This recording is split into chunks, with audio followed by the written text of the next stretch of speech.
Hey guys, how's it going? Hope you're doing well. My name is Crown, and today I'm going to read you some very interesting stories that I hope that you're gonna love. And now, without further ado, let's go!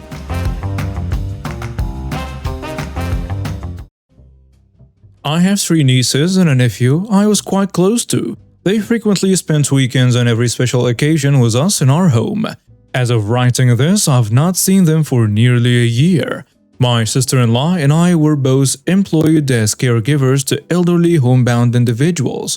Because of our job experience, we were taking turns assisting our grandfather-in-law with dementia. In March, he received a credit card statement with over $21,000 in transaction. When confronted with the bill, sister-in-law admitted she had taken and used the credit card. On my next visit to assist him, I drove him to the sheriff's office to file criminal charges, despite sister-in-law's promises to pay off the debt with the bank.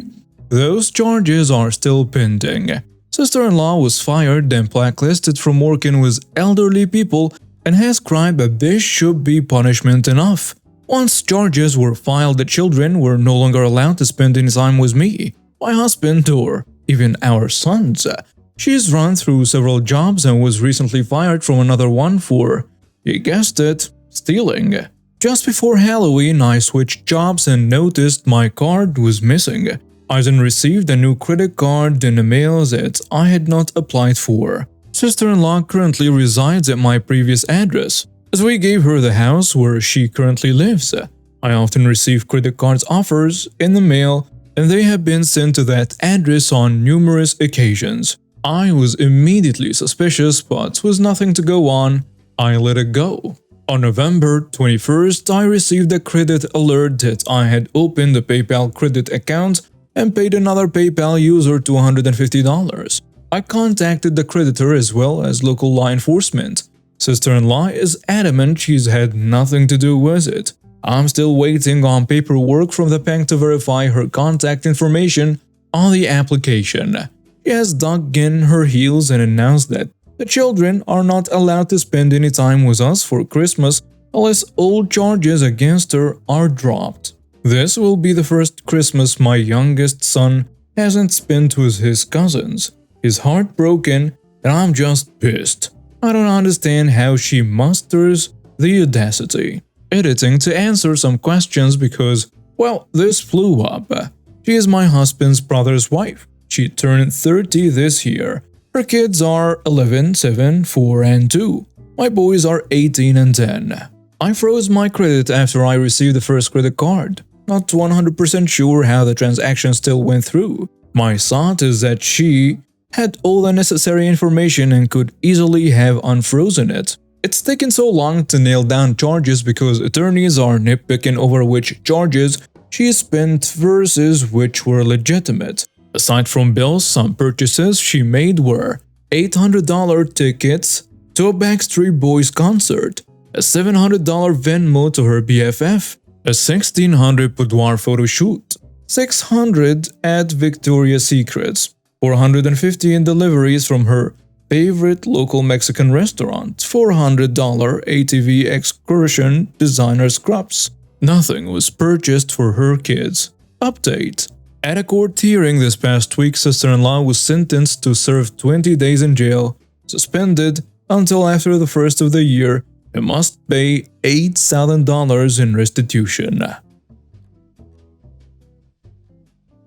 Backstory: I own a tow company and a part of our contracts are impounds and repossessions.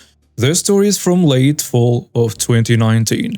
Alright, so it's story time again, and this is by far one of my favorites from years of working in this field. Karen's car went up for repossession and we received the paperwork, let's say September 29th. By October 3rd, I'm sneaking by her house, regularly looking for the car at all hours of the night and day, but can't seem to find it. Finally, just before Halloween, voila!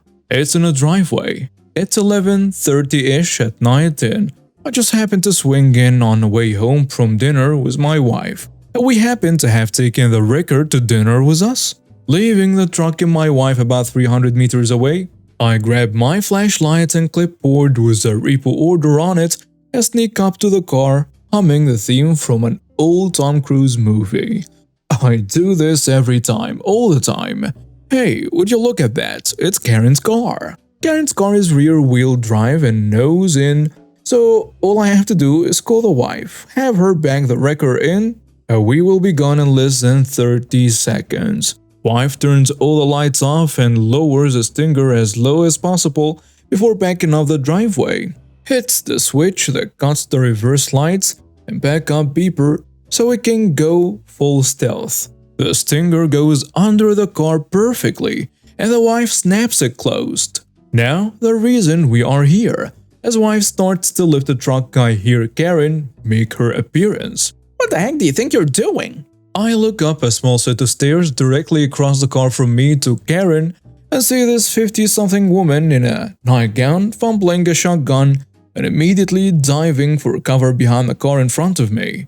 Karen swings the gun out into her left arm to pump around into the chamber, slams down to secure the slide, but the gun keeps going. Karen has dropped the gun. It's now rolling down the stairs. I am peeking over the car watching the shotgun go end over and bouncing down these stairs. The gun goes off just before hitting the ground and immediately after the bang I hear whistling and feel the car I'm pressed against drop to a weird angle. Karen has just shot her now repossessed car. You idiots damaged my car. My wife calls the police and I pull my sidearm. I say, get on the ground now. Karen is also now calling the police and stating that there are 2 men attempting to steal her car and that we have damaged it. Karen doesn't say anything about her gunshot or even notice the fact I came holding a gun. Karen goes back into her house and I quickly throw 2 straps onto the real wheels of the car so it won't fall off of the tow truck as the front passenger tire is now flat. The wife stepped out to cover me with another gun from the cabin of the truck. As fast as possible, I jumped in the passenger seat and the wife drove 2 blocks away as we waited for the police. I didn't see Karen again until it was time for court, but it turns out that Karen's not allowed to own a firearm and a gun was stolen. Karen was charged with attempted armed robbery, possession of a firearm while committing a felony, felony assault, malicious destruction of property, her own car we were repossessing, and possession of a firearm by a felon. In court, Karen pleaded guilty to the charges and was ordered to pay restitution to the bank as well as a 15-year jail term. In small claims, we recovered a total of $16,000 in damages due to mental stress. Please, if you ever have a car repossessed, just let it go, even if you can't get it back before it's processed. Do not endanger anyone's lives, especially your own. I live in a suburban street that is narrow and has limited parking, so parking is restricted to residents. Each household gets 1 parking permit that you need to display in your car if you want to park on a street. My boyfriend doesn't live with me and doesn't have a parking permit, so he parks in a nearby parking lot. It is not a big deal since it's just 1 or 2 minutes away by foot. A couple of weeks ago, my boyfriend was staying over for the weekend and we went grocery shopping. On our return, he decides to stop in front of my house so we wouldn't have to carry our bags from the parking lot. The car was parked there for 5 minutes max while unloading the groceries, and there were plenty of empty spots at that time of day. As my boyfriend is getting back in the car, my old next-door neighbor walks up to him and tells him in a very accusatory tone that none other than residents can park here. We tried to explain that we were only dropping off our groceries and we will be moving the car now. But the old neighbor is being very rude to us and accusing us of blocking the traffic and stealing spots from the residents. It's some other nonsense. He ends up threatening to call the cops if we dare park in the street again without a permit. This neighbor has a reputation for being a royal pain, and it's not the first time he's complained to me about trivial things. Here is where the malicious compliance comes in. I don't have a car. Therefore, I have a parking permit that's been sitting unused ever since I moved in. I asked a friend whose husband is a cop and found out that any car can use my parking permit. It doesn't have to be registered under my name.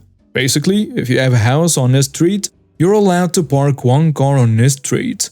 I did what any petty human would do and gave my permit to my boyfriend. and he now parks in front of my house anytime he comes over, and the neighbor is livid about it but can't do anything because, well, the car has a permit.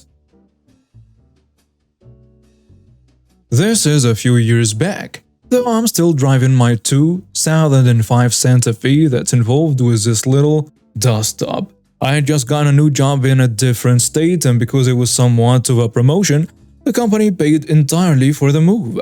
After seeing all of my stuff packed away safely, the movers started heading to the new state. But as they were driving a different route to avoid icy roads through the Rockies, they were going to take a little longer.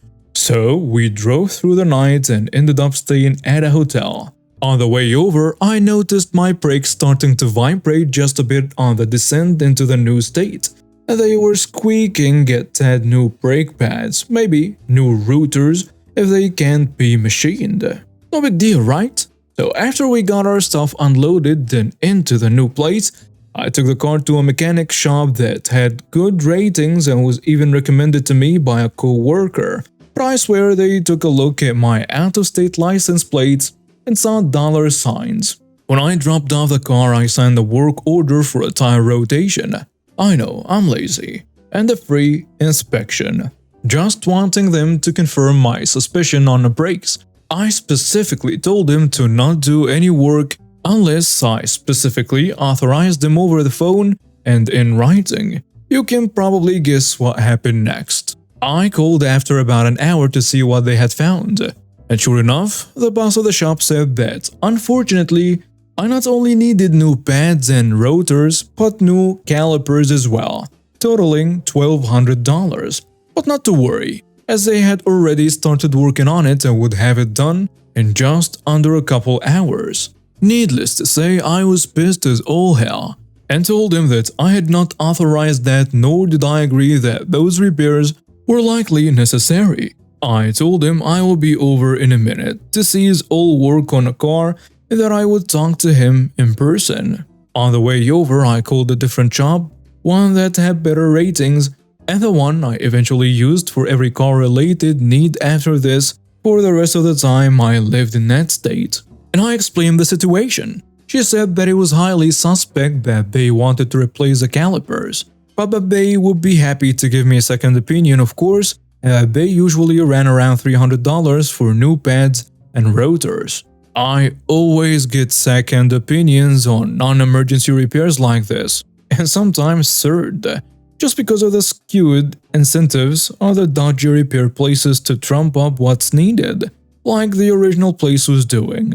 Anyway, I got to the repair shop and proceeded to tell the manager that I was taking my car elsewhere for a second opinion, and that if he was right and the calipers needed to be replaced along with the rest of the brake assembly, I would be happy to have him bid on the work. He responded that he'd be happy to have my car towed to a different shop for $150, but that he was legally obligated to hold my car as it was an unsafe vehicle, and he will be liable for any damages that ensued if my brakes were to fail should I leave. I knew this was nonsense. We yelled about it for about 10 minutes, with him every time refusing to budge, saying that he'd have it towed for $150 or do the repairs, nothing else. I told him he was committing Grand Theft Auto and that I would call the cops if he didn't put my car back together and let me drive away.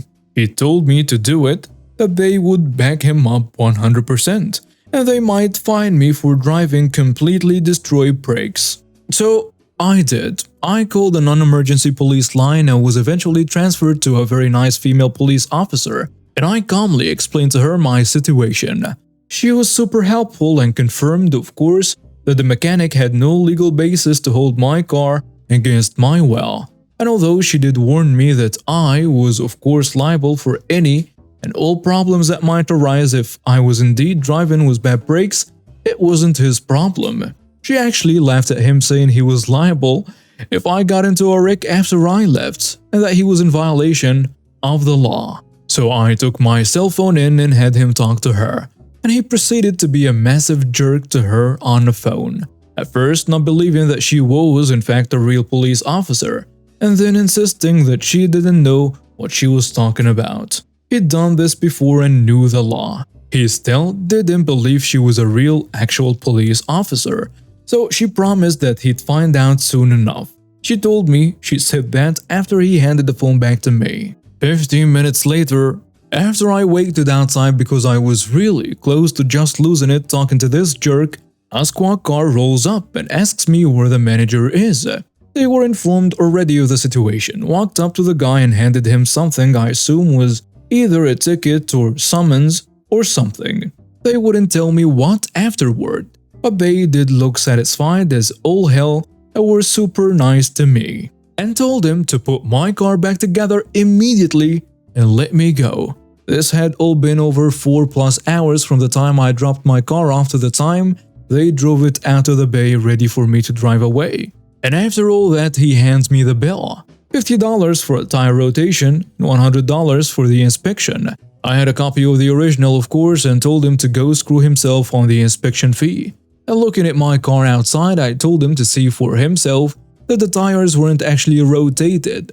The cops were still there too, so there wasn't much he could do but let me sign a $0 work order for nothing and walk away. It was glorious. And of course, the other repair shop said it was just the pads that needed to be replaced, and they were able to machine the rotors so that there wasn't a hint of vibration. All told, $200 and a great new mechanic I could trust in a new area to boot. Seriously, when I find a mechanic or dentist that I know is honest, I will remain loyal to them until I die or move more than 4 hours away.